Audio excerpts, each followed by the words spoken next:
Well, it's 8:15. We'll start the meeting. I just want to start by saying thank you, Dr. Cox, for your willingness, and everyone, Terri, to join us this morning to help kind of answer questions, make sure everybody has an opportunity to share them, their thoughts, and to get the same information. We know that things are starting to kind of change nationally in terms of numbers, and there's concerns and there's questions. And as we go into the holiday season, with Thanksgiving, after the spike, as you kind of shared, Dr. Cox, after Halloween, there's concern that there will be additional spikes coming with those holidays. So with that, we're going to open it up to, Brandi, would you like to go ahead and kind of open up after we get some introductions from everybody to get on the same page and make sure you have a chance to share? So Brandi, go ahead and introduce yourself, and then we'll go around and make sure everybody has an opportunity.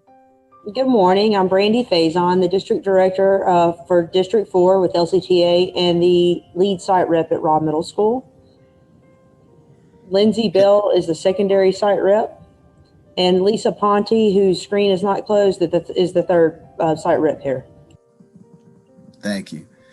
Dr. Cox, if you'd like to introduce your team. Yeah, so I'm Alan Cox, Assistant Superintendent, and ESC Health Services, Athletics, K-12 School Management. All that's under my shop, but for the last 6 months, it's all been COVID. And then Terri Anderson here. Terri is our coordinator of health services. And then you got Coco McClellan. Coco is the liaison between Leon County Schools and the Department of Health, and she is an employee for the Department of Health. So all the RNs that we have, and they do all the training of our school health assistants. And just to remind everybody in our district, and it's really worked very well, is we don't in-house health services. We contract with the Leon County Department of Health.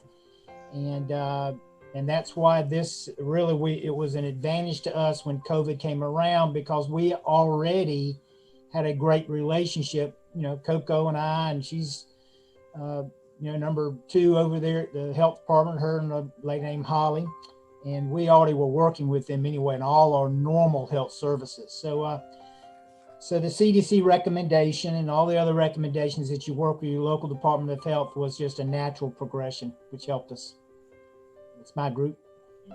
Hey, great. Rod, I'm sorry, Scott. Hey, Rod, how you doing, man?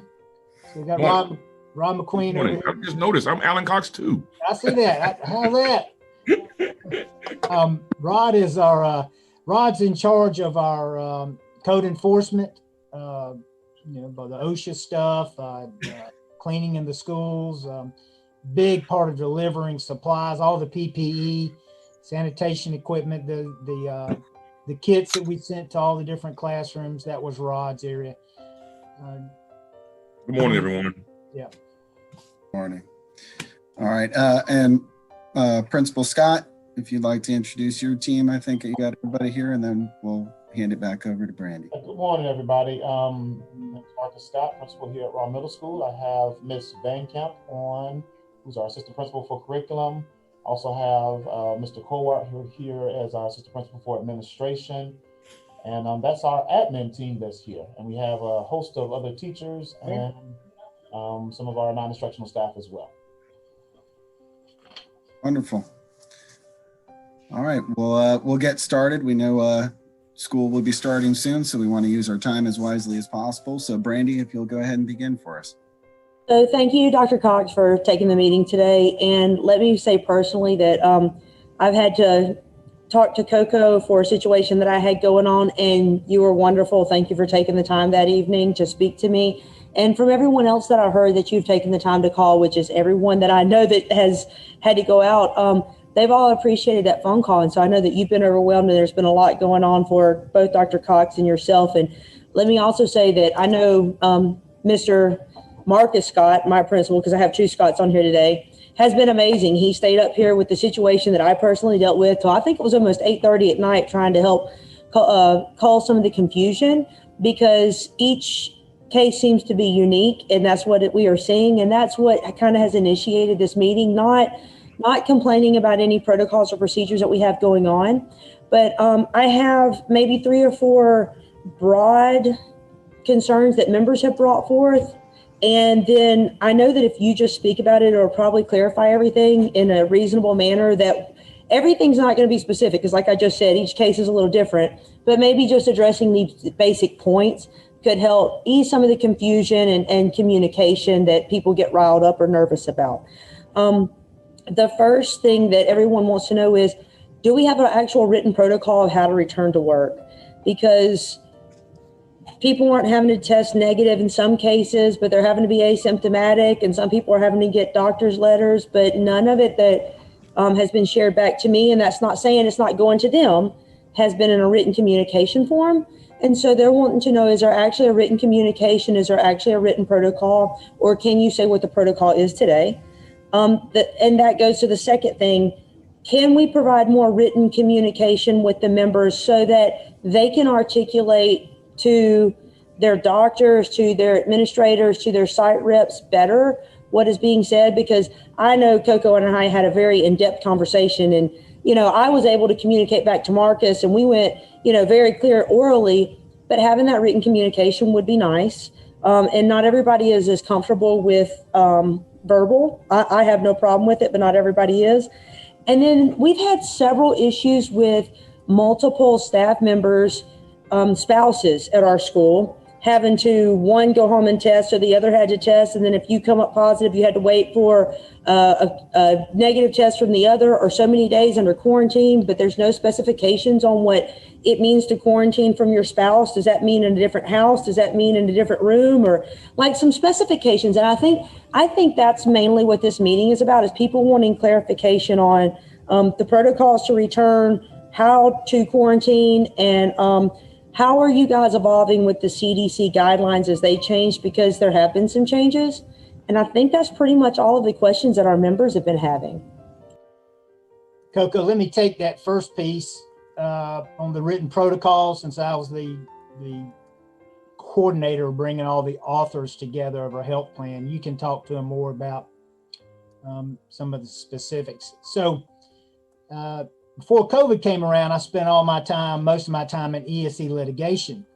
And the reason I'm bringing that up is, in the world of ESE, the word "it depends" is used all the time. So anybody that's ever worked in ESE litigation will tell you that. That's coming straight from the top lawyers that I've dealt with. And that's kind of how it goes, Brandi and everybody else, in regards to some of the wanting written statements that brings clarity to multiple given situations.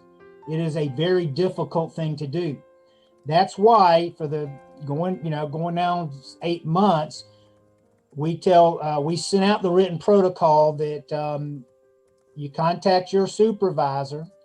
We've even got it in policy that parents are to contact their principal if they have if they're known exposure, or they have a positive case. That supervisor, it's anywhere from Rob McQueen, all the district people that have employees on them, to high school, to the principals, all the different level principals, then contacts our office. And that's worked real well, because we walk every one of them through every given situation. And I've mentioned this to Scott, and I've told this to the superintendent. There is no way to have one written paragraph that's going to cover the multitude of scenarios. That's not going to happen. Now, we do have a protocol that states what I just said, that they're supposed to contact these people, those people contact us. We jettison it to the Department of Health, and this is where we have been very good, is that we're very fast. Coco's group was anticipating, actually the spike has not happened here, but she was to any magnitude, a very little level, but she's hired a large group. The health department does our contact tracing, not us. They were adamant that they continue to do that. And we've been fast about notifying, getting calls back to people, not only the ones contact tracing, the ones that are confirmed cases, but also the potential exposures, and giving them direction and everything to do. I've also sent out through district call multitude of times, and sent out through the principals and everything, that to the employees, that says that, you are responsible for notifying your supervisor, once the health department tells you your scenario. We put that, that has never been different. That's the same. So forget COVID. My link, So forget COVID. Let's just say it's influenza A, influenza B. but it won't let you in. Let's say it's something else. You're always supposed to notify your supervisor when you're going to come back to work, when you're released to come back to work. In our protocol, written protocol, we've also got in there that the health department will do a statement of release, or your doctor can release you. So all those things, those actually are in written protocol. But I will tell you that to write a statement that tries to cover a multitude of situations is not going to happen. They're all, it depends. Now, one thing I told the principals too is this is not Jeopardy. So when they call us, I'm not under the gun. I don't put pressure. We take every one of them. Now, right now, as we sit, 83 cases of employees, of a little bit less than 5,000 employees, 135, there was a handful added yesterday, but about 135 students out of 18,800. I know those cases for the most part. At that level of cases, we can take our time, we can look at it, and we can have a discussion about it and make sure we're making those right calls. So that's what we kind of done. Coco, that addressed the question about the written protocol that we have out there. If you want to get more into the other parts, questions. Mm-hmm. Sure. And I was taking notes as we were going. I want to just give you a little bit of a background of why we are doing things the way we are, and so that you all are also aware of how the rest of contract tracing is occurring in Florida. When school shut down, my team became the Leon County tracers, contact tracers. We were handling everything for Leon County, and it was hard and it was frustrating. Many long hours. And so when they started bringing in extra help and we're looking to see where our nurses would fit in, I said, I want to focus specifically on the school district students and staff, because I feel like some of the frustrations we had with Leon County, you'd call people, you could hear they were not quarantining. They were at Walmart. You could hear that in the background. And I felt like with the school district, with working with one group and having this counterpart where we can control whether people are in quarantine or coming to work, was a much more reasonable and attainable goal that I felt like, it can drag you down if you do things over and over and you don't feel like it's making a difference. And this was an area that I felt like we could work on and control. And so I volunteered to say, I will be in charge of doing K through 12 for Leon County with my team. And I want to say, I think it's been incredibly successful. We're learning as we go, but we are seeing changes by what we are doing. We are not seeing the outbreaks that other areas are having through businesses, things like that, when things are popping up because of the connection that we have with Dr. Cox and the district. You brought up some really good points, and I'll piggyback on that. So if anybody has had a chance to look at any of the CDC guidance, you will see a couple of different things. One, it changes very, very quickly. It's updated. I have a nurse that is our CDC liaison. We actually have a fellow person in a fellowship from CDC that's working with us and with this nurse that is giving us all this update on anything that could particularly pertain to contract tracing or in schools, sports, things like that. So we're trying to keep up with everything as closely as we can. But if you're looking at it, the second thing that you're going to see is that it's very vague. They, in particular, will go back and we'll try and find we want to see where it says very clearly what we do in this particular situation. And there's a lot of vagueness that's used on purpose, I believe. Things like as feasible, as determined in your area. And so they put a lot of the onus back on individual businesses, organizations, groups such as the school boards, school districts, to decide what works within their situation. So that's why we would love for us to be able to go through and flip a page and it says right here, this is exactly what we do. But that's not how it's designed. And so we work with our epidemiologists at the health department when we have situations that we're not sure are cleared out, very, very, or laid out very clearly in the CDC guidance. It has changed a good bit. We started off where it was within 6 feet for 10 minutes. Then they moved it to 15 minutes. Now they've set a cumulative time of 15 minutes. Well, that's very, very hard to contract trace, because who is keeping track of the 2 minutes if they pass someone in the hall? This was 5 minutes here in the classroom. So we're doing the best we can based on the guidance that we have and following it as closely as we possibly can. And if anything, I would say if there's ever a question, we are erring on the side of caution. We're getting people quarantined that maybe they were 12 minutes, not 15. But if anybody is unsure of anything, we're going ahead and erring on the side of caution, because it is our goal to keep people safe, work with what we can control, and stop outbreaks from our core group here with the school district. So those would be a couple of things that I would bring up. The other thing that I'll piggyback on that Dr. Cox said is that we are intimately involved with every single one of these things that come across our area. Our nurses are working the Leon School COVID inbox. We have people covering it 12 hours, 7 days a week. And that'll be over the Thanksgiving holiday too. We've got people that are constantly monitoring this. So we want to make sure that people are aware that's the way to get an answer as quickly as possible, because there is a nurse that is monitoring this inbox and we'll get back with you within a couple of hours. So that's the best way if people have questions. The other thing is that because we are handling each situation differently, sometimes we don't have a clear-cut guidance that I can go back to and say, this is what we do in this situation. But I can assure you, we are running everything by our epidemiologists. We're making sure there are times I've had to go up to the state level to say, I need clear guidance here. This is a tricky situation. It's different than anything we've dealt with, and I need clear guidance. So everything that we are advising is backed by epidemiologists at the Department of Health. Did I answer all of that? I guess as much as I heard. Hey, Coco, let's talk to them about household protocol.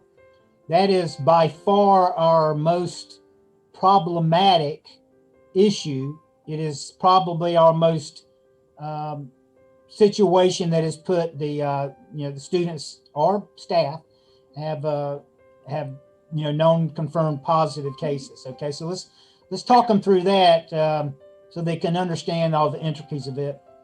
So when you're dealing with the household exposure, household contact, that's very different than you went to a party and you sat across a table, from someone, and you were within that criteria. That's with 6 feet, 15 minutes time frame. When you're dealing with a household, you have repeated exposures. It's not going to be a one-time shot, one-time situation. So because of that, we have to look at it differently. We know if people within a household are going to be in constant contact, that exposure risk is going to be higher. We know with our studies that we've shown so far that the viral load is what makes the difference in terms of how sick someone can be. So obviously when someone is within a household situation, that's going to be different than our one-time, one-shot exposure outside of a household. So we have to look at that very carefully. So when we're looking at, say, a parent that's positive, we're looking at the students and we're trying to see here, okay, what can that parent go in a totally separate area of the house? Can the other parent bring food to that door? We talk them through details about this. Usually when we're dealing with older kids, it's a different situation, but we know right off the bat, if they have young children, there's no way they can actually quarantine within the house for that time period.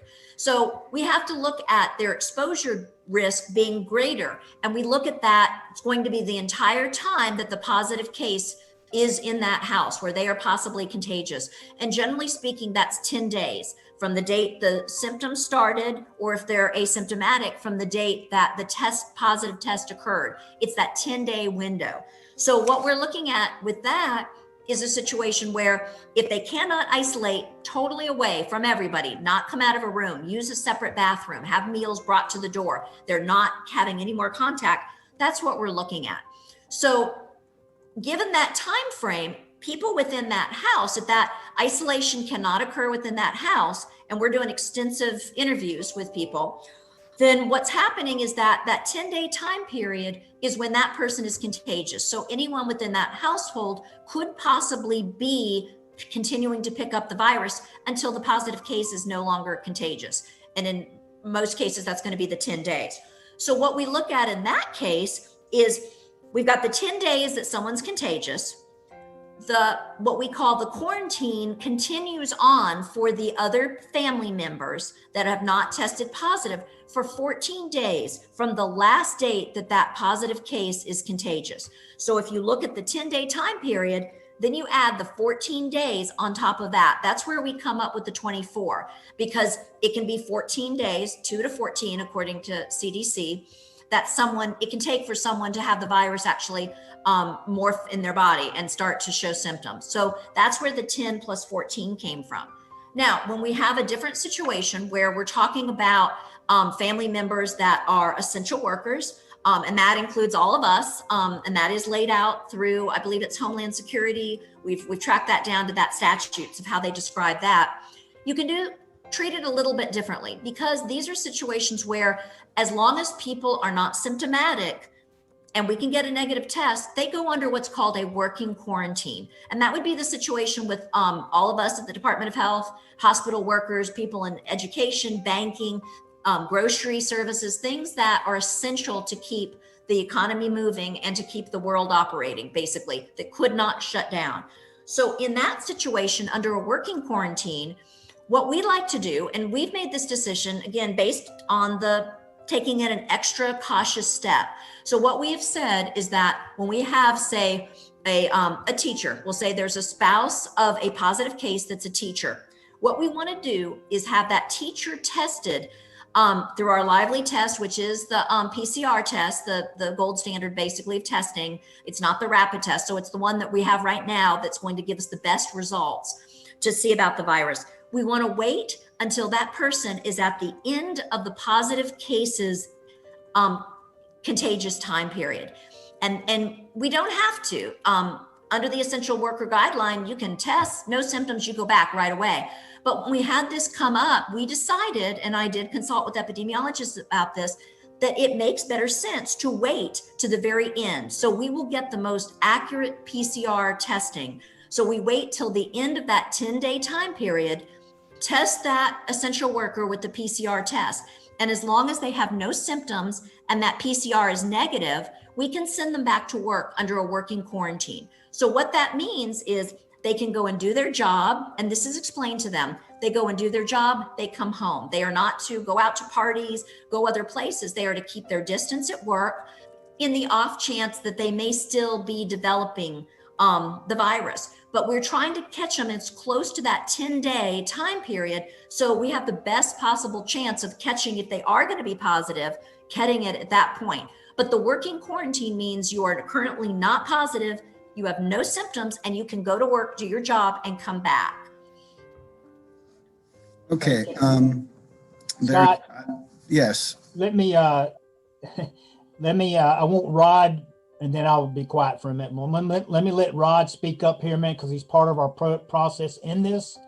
I think what y'all will find interesting about COCO's, you think about taking those applications, okay, in a household protocol. Now, all of a sudden, another entity in the house has tested positive.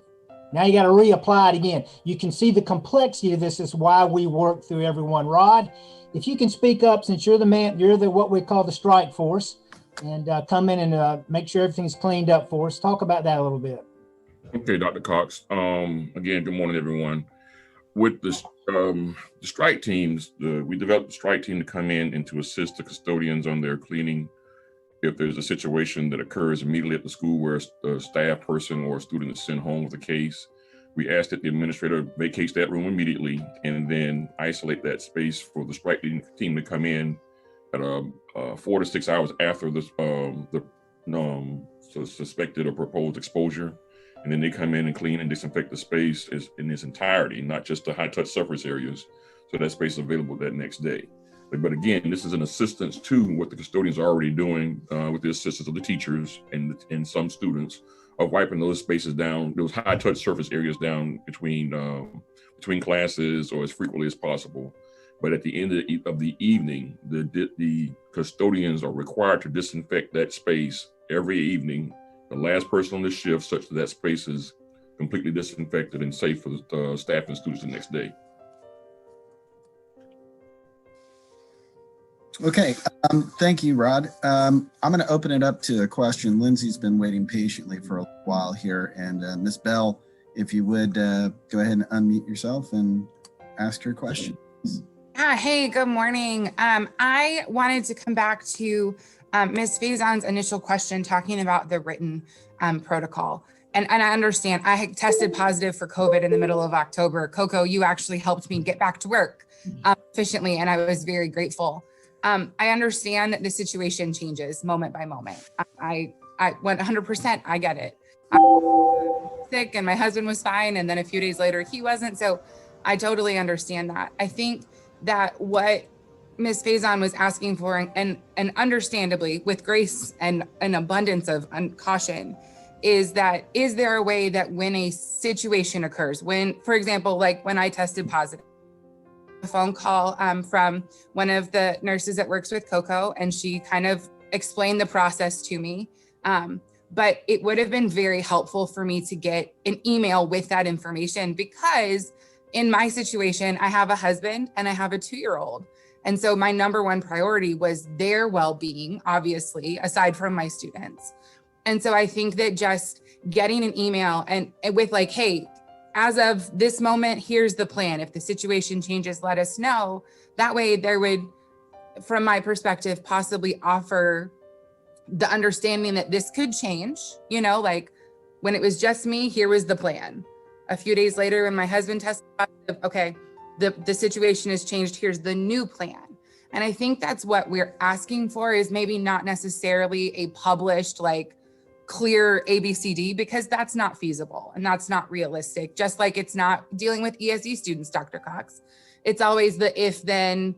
And so I think kind of what we're asking for, and it's just my perspective, is as of this moment, here is the plan, subject to change, because I know that it was very hard, at least for me, it was very hard to get back to work because I was told one thing. And when I consulted with my physician, he said, well, that's not going to happen. And that's not feasible. And so there was just some miscommunication. And I think if we were able to say, hey, Lyndsey Bell, as of 8:42 on this day, this is the plan. Is that a realistic possibility? Just so we can be clear, because I called Marcus, Mr. Scott, and said, hey, I'm trying really hard, but I'm not really sure.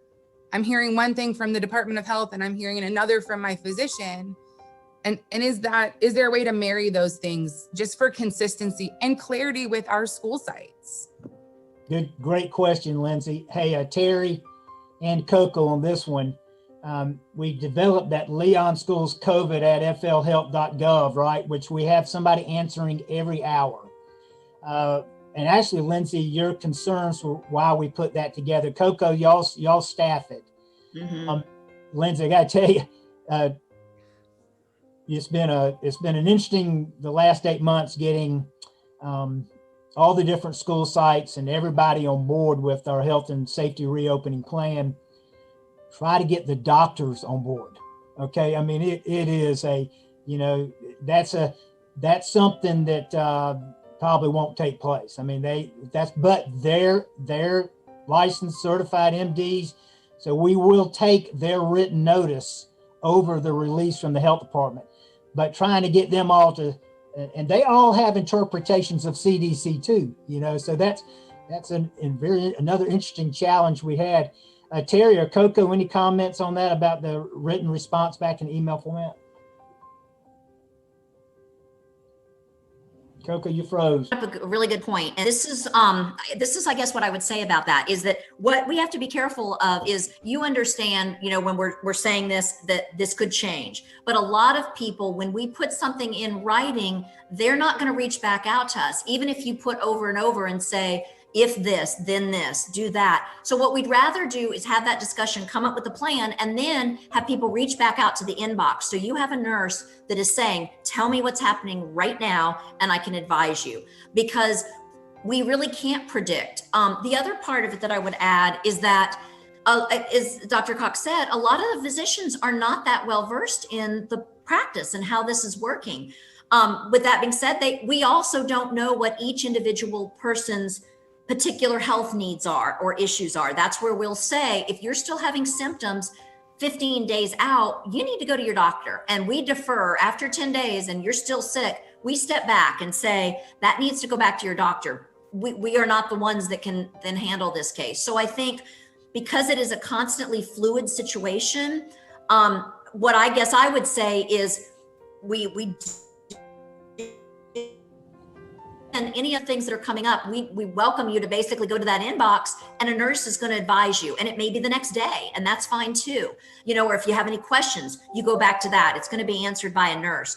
But it is very difficult. As many things as we've tried to send out and put out there, people take it different ways. And we don't want anybody, if there's a change, to not reach out for what is the next thing. Because if they take one thing, they don't always, you know, there's more pieces to the puzzle, I guess. And so by having a nurse call, you know, it's the same thing. If you triage a nurse, you're doing that, and you call your doctor's office and they're going to say, well, what about this? Well, what have you taken? What have you done with this? That's why we want to be able to triage each situation or question as it comes up based on where we are in the moment. And I think by having the inbox and having the nurse be able to do that, it's actually better than a letter saying, we touched it, off you go. So I guess that's our reasoning, is because we want to make sure we're keeping current with every situation that's coming up and being able to ask all the right questions that could possibly affect the answer, as opposed to putting it down in an email and not touching it again, if that helps to explain that. And then Terri, do you want to add anything? Because I know you get all the calls. Yeah, I think I've, oh, can you turn your speaker off? Our offices are too close and I get that feedback, but I think I could have earned an epidemiology degree in the past 4 months with learning all about this. It's been quite an experience, but no, Coco's right. You know, we determined early on that we are the educators and they are the healthcare professionals. So let's put into practice what will work, what will be able to help you guys as quickly and efficiently as possible. And that's been the goal all along. I am here always, though, to take your questions. I can answer some of the easier ones that I have the answers to, and I always copy the health department on it. In case I've missed something along the way, they can correct it. But the easy ones I'm pretty good at right now. But that Leon School COVID email address has really worked well, and it's continuing to work well over the Thanksgiving holiday. If you come across a situation, don't hesitate, just throw it in that box and somebody will get you your answer. You know, if somebody's symptomatic, they were exposed, what do I do? Just, you know, that's what it's there for. And we want people to use it and to really take advantage of the expertise of the health professionals. Any questions for me about anything? Not sure if we have any questions for you, Terri, but I know couldn't hear it. Wait. Mr. Sahely is waiting right now, so I'm going to open it up to him. Go ahead, sir. Good morning. Thanks for this call. I sort of have a little bit of a specific situation, but I do think that it could make some general questions come out of it. Last week, my wife and I had to quarantine because we came in contact with someone over the previous weekend, and that person ended up not feeling well on Monday. We stayed home Tuesday, tested on Tuesday evening. I believe she might have gotten like a rapid test or something. And obviously she's our friend. She texted us, let us know, and told us that her test was positive. We obviously went into like, oh no mode, what's going on? And immediately got a call from the health department saying that, asking what the situation was, contact tracing that situation out. And obviously then we go into hold, like, what are we supposed to do now? So we get an email from someone named Todd Stupski, I think his last name is. And that email had a attachment that laid out what we're supposed to do. You need to contact Lively to get your registration. We immediately went into high speed mode, contacting Mr. Scott and contacting Ms. Van Camp and getting everybody's ducks in a row, like, we got to stay home. But I still, and even now, I'm still kind of trying to find the path that I followed. It was all word of mouth. From the email, I had to contact Todd when I couldn't get through to Lively to make the registration. After I received the email from him, I didn't get any further contact unless I called. And we had a little bit of a tricky time because my wife and I both teach here at RAW. I'm the steel pan teacher. I'm the steel pan director. My wife is the orchestra director. My wife is also the orchestra director at Leon High School. And what I felt the most, and I guess to make a general question come out of this, is I didn't feel that personal connection. We went through our 48-hour quarantine where we finally did end up both testing negative. We actually got my wife's negative back before I did, and her clearance letter before I did. But the only reason I got my letter was because I contacted Todd and was like, I don't understand how we have her information and we don't have my information. We tested at the exact same time. So this ended up leading to Friday, where she's got her letter, she has her negative. I had finally found out that I was actually negative, but again, we didn't have any communication in the form of an actual written letter to me at all, only to her. So she was kind of left in the dark and ended up going to Leon to teach on Friday morning. She had reached out, but she didn't have any message saying, hey, you got to wait until your husband has his letter before you can go to school. So from my admin to us, we were all kind of in the dark. So she went to Leon, she ended up working, and at like 8:36, she'd already been working for an hour. She gets an email from the county saying, hey, you're right. You don't have an email, you don't have a letter from your husband yet. You shouldn't be at school. So she immediately texts Miss Van Camp. She's like, oh my gosh, what am I supposed to do? Like, I'm already at work. I'm already working. So she ended up finishing out the class period and heading home. And it was just very confusing. It was very lurchy and very do this, but there was no like clear, concise, fluid, like, okay, here's the plan. You guys need to get tested. You have 48 hours. Please get that test done. If there's a positive, here's what we're going to do. If it's a negative, please wait until you get your clearance letter that says you can go back. I just never felt those steps were happening. And now retroactively looking at it, I have a better understanding, but it was just very lurky. And I guess the question here would be, A, did we follow the proper protocol there? And B, it would be something that you might consider saying for especially a situation like this, if you and your spouse are at home in quarantine, you both need to wait until you have a clearance letter saying you can go back. I think that might be something that could come out of our situation. Thank you for your time. And I can let Terri talk about it from the district part, and then I'll jump in from what happens after you test. So Terri, do you want to pop in on that?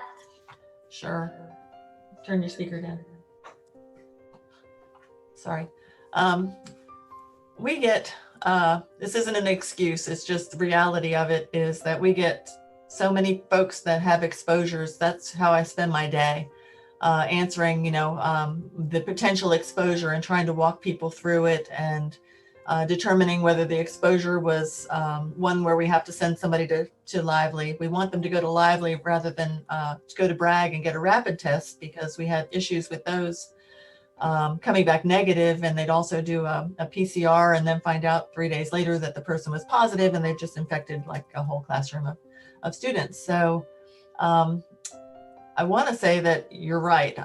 It's hard because we have so many, and it's me and Coco, and that's it. And Todd he's risk management. He's the head of that. So he's got a whole other world that he's trying to deal with. And everything else I've kind of backburnered this year so far, but it sounds like you did fall through the cracks, for which it's not a good thing. I wish we could have more smoothness in the process. I do see where that could happen. We try to walk through the thought of saying that we could email everything. I'm looking at me doing it, and it's probably not going to happen because it's me. And I'm trying to talk to people the best I can throughout the day, just to give them direction and whatnot. So I don't know what the answer is. Yeah, I can see what the issue is, but I don't know what the answer is. Coco, you want to chime in some more? Yeah, and William, I'm taking notes because I want to, I mean, I feel like everybody has been so supportive. They understand this is difficult for us, but we want to be better. We don't want to hear these situations, but it's good to hear, because then this is an opportunity to go back and figure out what went wrong in this situation. How can we make it better so it doesn't happen again? So I've been taking notes. What I can comment on right now, though, is that when the process works, ideally, it all goes through, Lively is being run by TMH, and it is their lab.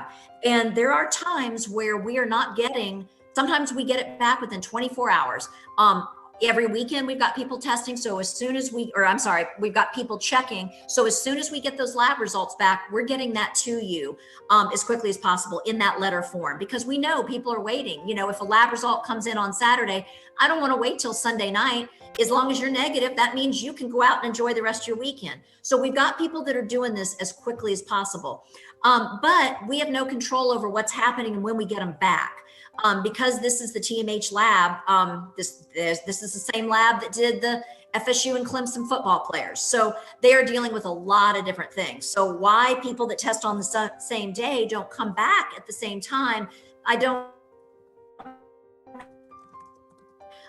It could just be, you know, that particular one didn't get processed as quickly as the others. But it is our goal to get the results back as quickly as possible and to notify everybody as quickly as possible, because we know it's a scary time. People are worried. I have talked to so many different people that have been very, very upset. They're worried, you know, perhaps there's been a family member they've exposed, if they've, you know, been exposed to a positive case. So I understand that, and we are working as quickly as possible. So I'm hoping that, and I will get in touch with you, you know, later today, William, when I'm able to figure out what exactly happened here with you and your wife, because that's an opportunity to figure out what happened so that hopefully moving forward, we can fix where that ball got dropped. Thank you. Yeah, that's kind of my stance right now as well, because honestly, we don't know what the next 4 months is going to hold in our schools. We really don't. And the chance that this could happen, especially in my wife and I's situation, is very real, that it could happen again, where we have a student positive or something happen and we've got to go through these measures again. But it affects both of us. It affects both our classrooms, and because she also teaches at Leon, it affects 2 schools. So I think, and I guess when you mentioned, you know, that each case has its handler sort of, you know, that's what sort of sent bells. I was like, well, then we got to make sure that, you know, we have some communication there. But I'd love to talk to you about it. That'd be great. Yeah, I'll definitely, when I get to the office and research it, I'll give you a call. Do you have a time or planning period, or? Honestly, yeah, my planning period is today from 11:15. It's that third block for us, 11:15 to 2:05. If I don't get a hold of you and have the answer by then, I'll call you after school gets out then. Sounds good. Thank you. You're welcome. Okay, well, I don't know if there was any other questions that everybody has right now, but I do want to say that I see Lisa's hand up, so she'll get a chance, but we really appreciate the opportunity to sit down with you, Dr. Cox, Coco, Terry. You know, this has been very helpful, Rod, and everyone else from RA and LCS with Dina. I know that these are the types of things that will help us create a better understanding and improve upon these things as we move forward. So this in our relationship and how we've been able to work together is definitely going to help everybody out in the long run. So your hand was up, and then Joshua had a question as well. Right, I have a couple of questions. One question I have is if someone is exposed and their next step is to go get tested, if they have the rapid test, are they allowed to return to school without having a PCR test instead? No, so the rapid test is not that reliable. And so that's why we were doing that at first. And we were doing things over at Neighborhood Health, and there were questions about that because we'd have rapid tests that would be negative and then a PCR that would be done that was positive. So we kind of put the brakes on that. We readjusted because that was not really giving us a good, accurate view. The PCR is considered the gold standard. It's an expensive test, but it's the best way right now we can determine if the virus is active in that body. So that's what we are doing. So that's why Lively is the PCR. And that's if someone says, oh, well, I was exposed, people's tendency is to say, I want to run right out right now.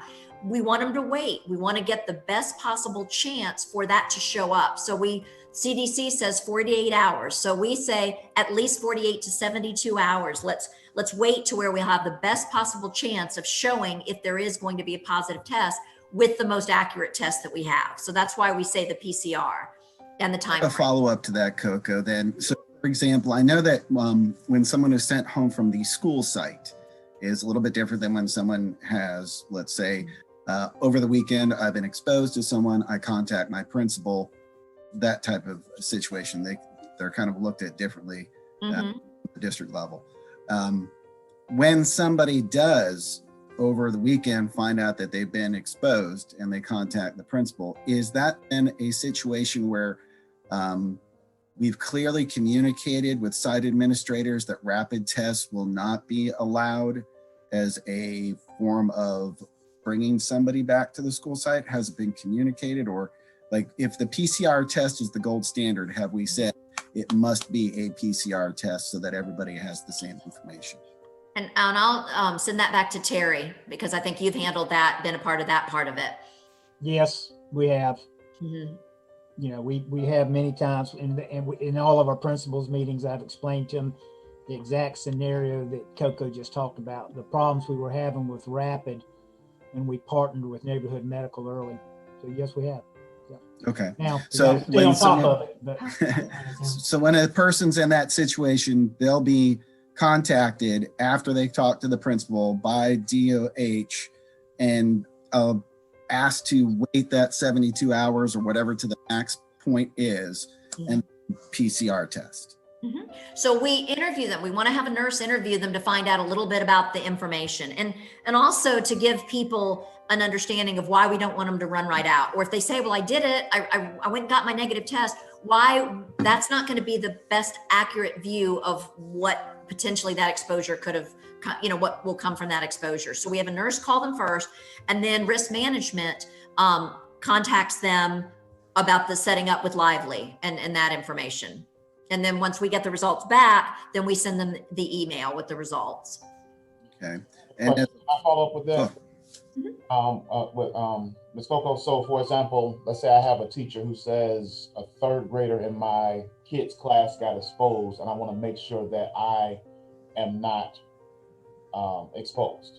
Okay, so that's a really good point to bring up. That's considered a different situation. So what you have with that, and the way I try and think about it, is think about a raindrop in a puddle. You have different ripples that come out of that. So when in that situation, it's the student that's been exposed to the positive case. The teacher is in a second ripple. They are a contact to a contact of a positive case. And CDC right now does not recommend any further information, just as you would, we all need to monitor for symptoms, but you don't consider that a risk, because until that child in the classroom tests positive, you don't have a contact to a positive case with the teacher's situation. And that's confusing. But if you think of it as the ripple effect, that maybe helps a little bit. So I have a question. Within that particular case, so let's say that teacher still wants to go and get a test. Do they have to get a PCR test, or can they go and get a rapid test done, even though it's a contact of a contact, and they just want to, for the sake of security of mine, I want to make sure that I'm not exposed? Can they go and get a PCR? Now, so for example, if they go and get a rapid test, what I've told them is that you can go get a rapid test, but you have to stay home until you get that result. But is that rapid test, even in that scenario, not qualified? Do they have to wait to get a PCR test, even though they're a contact of a contact? That's a great question. So that particular test, people can always test whenever they want. We want to make sure that they understand what when they're testing and why, and what's going to be the best time to do it. But I mean, we never stop anybody. Bragg is doing it. You know, there's lots of places they can go. So we never stop people from doing it. In a situation like this, if that makes them feel better, they're welcome to do it. But from our perspective and CDC guidance, they are not considered at risk. Now, anytime you go and take a test, you have to wait till you get those results back, because they're thinking about that contact that they had in the class, but they don't realize what they might have had when they went to the gas station, or they went to the grocery store, or they went someplace else. So there's always the chance when you test that it might be positive, whether it's from that, you know, that situation or something else, we don't know. The chances are very low that it's going to be from a contact of a case, because you have to have a closer connection for that to happen. So we would not recommend that teacher get a PCR test at that point unless they have a known exposure. Hey, Coco, let me follow up on that too. Marcus is, so absolutely, we're not telling people not to go get tested. But all those rules have never changed. If they choose to get tested, they're out until the results come back in, whether it's a rapid test or not, okay? The increase in testing sites has caused some little issues with us on reporting too, because actually between my office and Campbell Stadium, there's 5 different places to get tested right now. So, you know, it's just, I mean, they're testing all over the place. And sometimes this drops into the state systems called Merlin. Coco and I've talked about this, 2 to 14 days, right? So all these things have kind of added a level of complexity to this. But really, if they're a known exposure and they're a Leon County employee, they just need to let us go send them over there to Lively for free. I mean, it's $150 test for free for them. Yeah. Okay. But the issue with this current situation, though, I think is time. Like I was told on Tuesday night last week that my coworker was positive, but the email from Todd definitely made it seem like set that appointment up with Lively as soon as possible. It didn't say at the top of the email, hey, you need to wait 72 hours before you go get tested. And that is because Todd, either Terri, Dr. Cox, or myself have to approve that testing, which means we have vetted people. You know, Todd doesn't know, he's not the medical person. He's just working with that liaison. So when you have been given a time where you've been told, go get tested, it's because we have vetted the situation and cleared you for testing. So the email from Todd is in response to your vetting situation? Yes. Mm-hmm. I got it. I didn't see that process there. Thank you. Yeah, sure. Well, could you, one more time? You said the 72 hours. You said the 72 hours, and I was like, wait, I went like the next morning and got the appointment. So it kind of freaked me out there for a second. I was like, it's your protocol. Like, Base household, right, Coco? Yes. Household. That's a household, because you were exposed the whole time. And that's why your situation, William, and this is what I think is really interesting, and I appreciate you sharing it, shows an example how I can't answer one question for each person and that be the right answer. Right. That's what we keep saying. Individually. Yeah.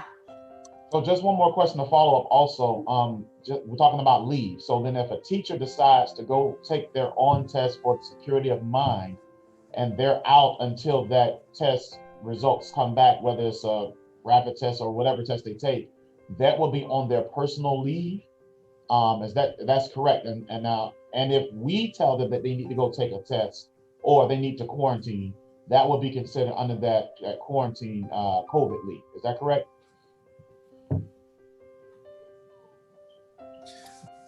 Well, if we look at the MOU speaks to being directed to quarantine, that is not necessarily COVID days. That's the opportunity of the teacher to work from home at that point in time. And I know Dina's on the line, so Dina can speak to it as well. But how that's coded is something that is a Leon County Schools situation. But when the COVID positive test takes place, that is one of those situations where COVID leave would then start the 10th, from what I understand. So I'll let Dina go ahead and create some clarification on that. I'm particularly, Scott, talking about particularly when a teacher wants to test themselves. So like, for example, in my then that would be personal leave from what I understand. That's what I was and going so to say. It's personal. Yeah. And if they use personal leave, we should have some direction coming out in the next week once we come back about how they can use some of that comp time for that personal leave. Yeah. So for clarification, may I ask a question? If they're taking personal leave because they've quarantined, then there is no expectation for them to provide classroom instruction from home because they're taking No. personal time. So there's no Zoom calls, there's nothing like that. Their personal time is their personal time if they choose to do a self-test, correct? Correct. Well, that's the interpretation. You're on your personal leave. Yep, correct. Question. Okay. If the teacher has planning during 5th or 6th period, can they use comp time then if they choose to go do a rapid test and then they won't have to use their personal time? Can they do that if they have that choice? Is that an option? Yeah, that's part of that direction that we're working on now that the MOU has been ratified. We have to get some, there's a code from what I understand that Skyward's looking at on how to do that. We have to make sure that we keep all the principals involved and informed on that situation. So, you know, when we come back from the holiday, it's one of the first things that we have on our schedule to deal with.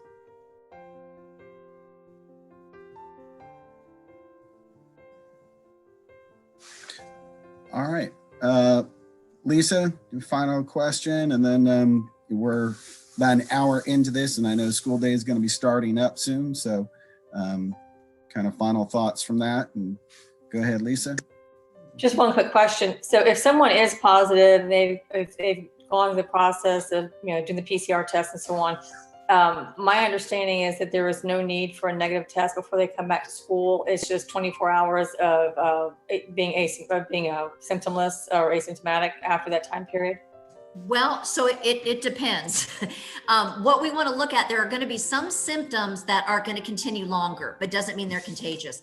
For example, the loss of taste and smell, that can go on for months. But if someone's running a fever, obviously that has to be gone. So what they say, what CDC says is an improvement of symptoms, 24 hours. So generally if someone, they may still have a little bit of a cough, but as long as they are improving, they have 24 hours of improvement within their symptoms, which is the average. There are always people, and we've heard about that, you know, they're much sicker, that it's going to go on longer, but that's what we're looking for. But you don't want to have a test, and CDC does not, you know, advise about testing because the virus sheds in the body, and a test taken too soon can still test positive, even though that you are no longer contagious. It's picking up the dead virus. You're not contagious, but it's still going to test positive. So that's why we do not recommend getting a negative test. We go entirely on symptoms and time and make that determination with that. And that's why we always touch back base with someone that's positive before their 10 days is up, usually around day 9. Hey, how you doing? Are you feeling better? Are you getting worse? What's going on? And then we provide the release letter at that point, or we advise them to go back to their doctor and figure out what else is going on. Okay, so due to viral shedding, basically we wouldn't do the negative test at all then. Okay. No, it doesn't make a sense to do that because you're more than likely going to show up positive. If you were positive once for several months, they've shown that. And Lisa, we've had actually a lot of this stuff as we've learned, and we've had 2 or 3 employees, we couldn't get them back. They kept, their contagious part was gone. They kept hitting positive. You know, that was, if you may remember, some of y'all, that at one point 2 negative tests would bring you back. That was all for about 3 or 4 days, and then we changed that protocol. But yeah, so we actually have witnessed that case where these guys will never come back to work because they're carrying some of the virus with them still. Yeah. And then there was a conversation or a comment by Coco earlier about within 15 minutes cumulative rather than 15 minutes.